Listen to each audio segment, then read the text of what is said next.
D'aujourd'hui une petite vidéo, enfin petite, pas si petite que ça, puisque je vais vous parler quand même du Call of Duty, le dernier, Call of Duty Advanced Warfare. Je prononce très mal. En fait, pourquoi je vais vous parler de ce petit jeu? Parce que ce petit jeu, comme je viens de le dire, m'intéresse beaucoup. M'intéresse beaucoup plus par rapport à tous ces derniers volets. En fait, pour être honnête, c'est le seul qui m'a vraiment intéressé. Qui m'a intéressé tout court. Parce que les autres, je m'en branlais complètement. Je m'en branle la nouille, je m'en branle les steaks, tout ce que vous voulez. Je fais même des claquettes. En fait, le dernier m'a vraiment intéressé. Les autres, je vous expliquerai pourquoi ils m'ont pas intéressé. Celui-là m'a vraiment tapé dans l'œil avec son trailer. Alors je sais que les trailers peuvent être très biaisés puisqu'il suffit de mettre tous les instants les plus badass dans un trailer, de le compresser et puis vous avez l'impression que le jeu est un enchaînement réussi de A à Z. Alors que dans les trailers, il suffit de mettre tous les bons moments et puis voilà, ça donne l'impression que derrière il y a autant d'action alors que c'est pas forcément vrai. Donc je vais bien nuancer mes propos, enfin disons que vous devrez nuancer tous mes propos, c'est-à-dire que là je suis un petit peu excité, un petit peu foufou. Donc je vais vous expliquer pourquoi j'ai vraiment hâte qu'il sort quand même. Je suis pas non plus un taré du genre je veux, je vais pas l'acheter Day One, mais disons que c'est un jeu qui m'a vraiment tapé de l'œil, qui m'intéresse, et que si à l'occasion je peux me le choper sur PC, eh ben je n'hésiterai pas, je me l'achèterai. En fait, pourquoi ce jeu m'a vraiment intéressé, c'est sur le trailer. Le trailer a fait vraiment... du coup...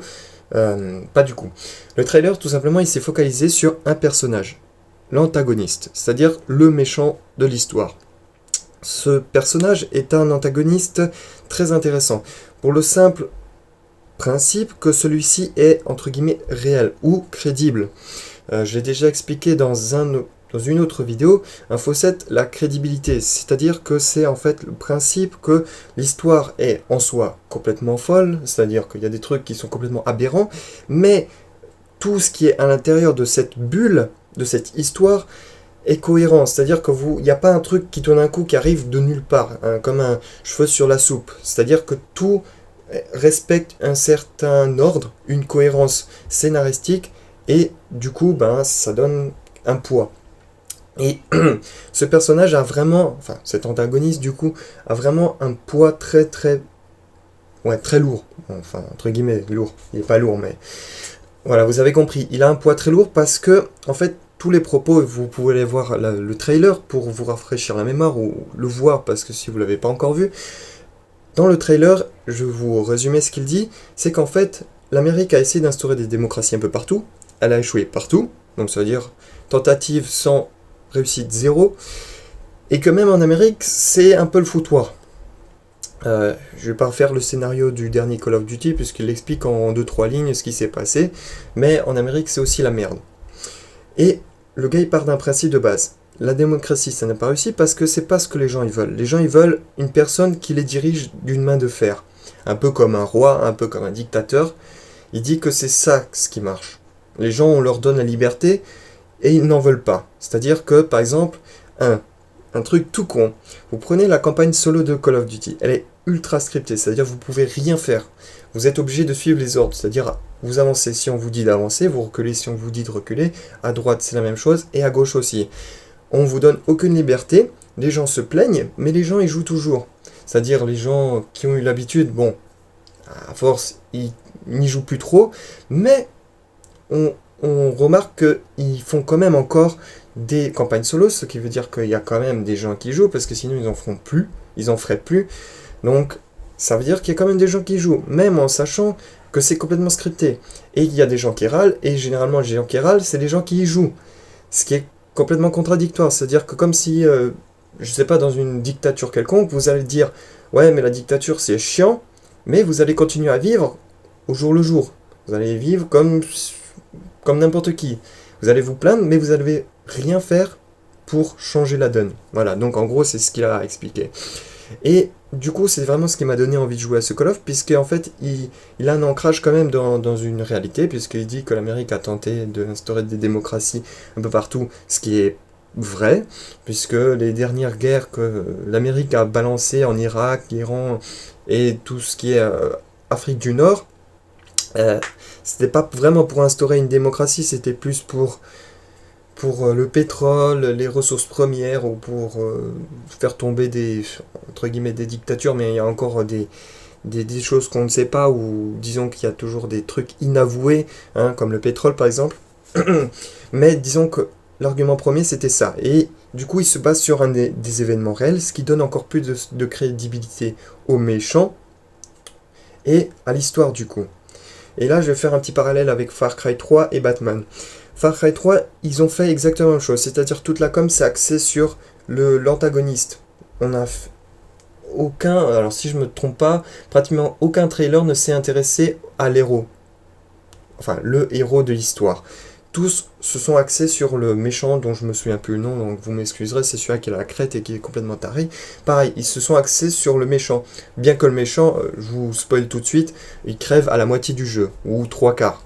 Donc, bon, ça, pour moi c'est assez rapide puisque j'attends qu'un méchant soit solide jusqu'au bout de l'histoire, quoi. C'est-à-dire ça se finit en apothéose sur le méchant. C'est-à-dire si on commence, si l'histoire débute à cause de lui, j'aimerais que ça se finisse à cause de lui aussi. Ouais, et donc ça a été axé de la même manière. Voilà. Une com axée sur le méchant, ce qui donne tout de suite plus de crédibilité à l'histoire. On revient tout de suite à cette crédibilité parce que je suis pas sûr que le scénario qui soit dans Far Cry 3 soit réel. Voilà, je sais que les massacres, ça existe. Malheureusement, qu'en Afrique, il y a beaucoup de guerres, qu'il y a beaucoup de clans qui se tapent sur la gueule, etc., etc. Et dans Batman, c'est exactement la même chose. C'est-à-dire qu'il y a le Joker qui donne toute la crédibilité à Bruce Wayne, à Batman.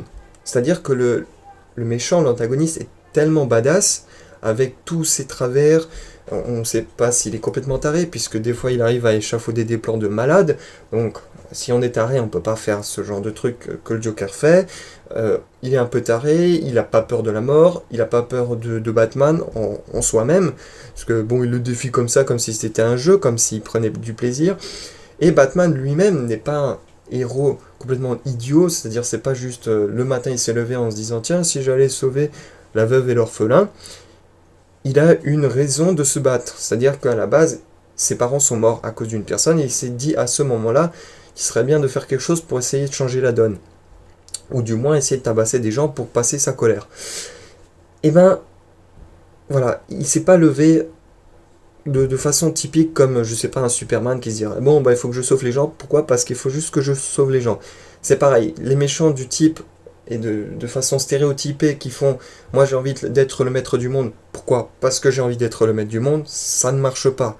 Il faut une motivation beaucoup plus complexe, beaucoup plus subtile peut-être même. C'est-à-dire que demain je vais pas commencer à tirer sur des gens juste parce que j'ai envie de tirer sur des gens. Il y a une raison à tout cela. Il y a une raison, même si elle n'est pas forcément très partagée, pas partagée du tout, et même si elle est très personnelle, il y a toujours une raison. Elle n'est pas juste vague, généraliste. Donc c'est ce qui fait que le Call of Duty là m'intéresse beaucoup plus que tous les autres puisque il axe toute sa com sur le méchant et du coup ça donne tout de suite plus de poids et voilà quoi, ça donne une raison d'aller lui péter la gueule, mais on se dit pas je vais lui péter la gueule, c'est une marionnette qu'on a placée là vite fait vaguement pour nous motiver à nous battre. Non, c'est vraiment quelque chose qui arrive comme si ça pourrait arriver demain je sais pas, il y a un renversement du pouvoir en France, et hop, il y a, je sais pas, Sarkozy qui revient, et puis qui balance une dictature, parce que, voilà, il estime qu'il faut balancer une dictature, parce que les gens ne se bougent pas le cul, etc. Voilà, donc, je sais pas, moi, un truc complètement dingue, mais crédible. Voilà, c'est ça. Derrière, on pourra nous balancer une histoire complètement folle, mais l'héros, enfin, l'antagoniste plutôt, le méchant, est crédible, donc tout ce qui va arriver par la suite sera d'autant plus crédible, même si c'est un petit peu fou, un petit peu dingue, mais bon, voilà. C'est tout ce que j'avais à dire, donc celui-là m'intéresse, et puis si vous, ça vous intéresse, tant mieux, et si ça vous intéresse pas, peut-être renseignez-vous, quoi. Mais voilà, c'était juste pour un peu expliquer peut-être l'engouement supplémentaire, et qui fera que ce Call of Duty sera peut-être mieux que les autres. J'ai joué, ah oui, j'ai pas expliqué pourquoi j'ai pas aimé les autres, j'ai joué au 4. Apparemment le 4 c'est le meilleur, je vous dis tout de suite, c'est de la merde. C'est autant merdique que tous les autres, donc soit les gens ont la merde dans les yeux, c'est-à-dire en disant le 4 c'est bien et puis le reste c'est à chier, parce que moi je vous le dis honnêtement, sont tous calqués sur le même gameplay, c'est-à-dire on court, je parle du multi, hein, on court, on tire sur tout ce qui bouge, et à la fin on se fait un peu descendre. Voilà, c'est juste ça, il n'y a rien de très intéressant. J'ai joué au 4 et puis c'était à chier. Voilà. Le solo, j'ai pas pu le terminer, j'ai pas eu le courage, j'ai pas eu la motivation, c'est scripté à mort, un peu moins que les autres, mais toujours autant. En fait, non, pas moins, toujours autant. C'est-à-dire que le 4 a le même schéma. C'est toujours la même chose.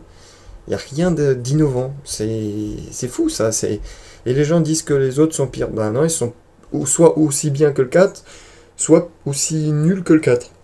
Ils sont tous sur la même lignée. Bon bref, je vais pas vous embêter plus que ça, donc celui-là m'intéresse beaucoup plus. À voir si le multi sera intéressant, parce que je sais pertinemment que le solo sera scripté, puisque, comme je vous l'ai dit, comme l'antagoniste dans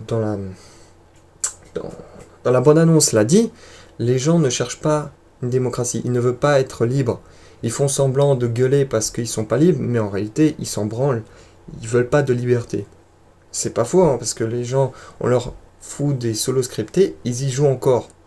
Et généralement, c'est ceux qui se plaignent qui y jouent. Ce qui est, même en sachant que c'est scripté, hein, même en sachant ce qui est scripté, ils y rejouent en se disant ouais, ça va peut-être changer. Ouais. Voilà, donc les gens, ils sont un peu cons. Mais bon, ils veulent être cons, ils veulent pas qu'on leur donne la possibilité de se bouger le cul, parce que se bouger le cul, c'est vraiment se bouger le cul, hein, c'est-à-dire il faut faire de soi-même, il faut trouver l'énergie soi-même, il faut pas attendre que les autres viennent faire ça à notre place. Donc voilà. Donc c'est pour ça que ce solo sera toujours autant scripté que les autres. Mais bon, si l'histoire est plus intéressante, pourquoi pas. Je vous annonce aussi qu'il y aura par la suite un autre film sur un jeu mystère. Donc je vous invite à voir le film sur Far Cry.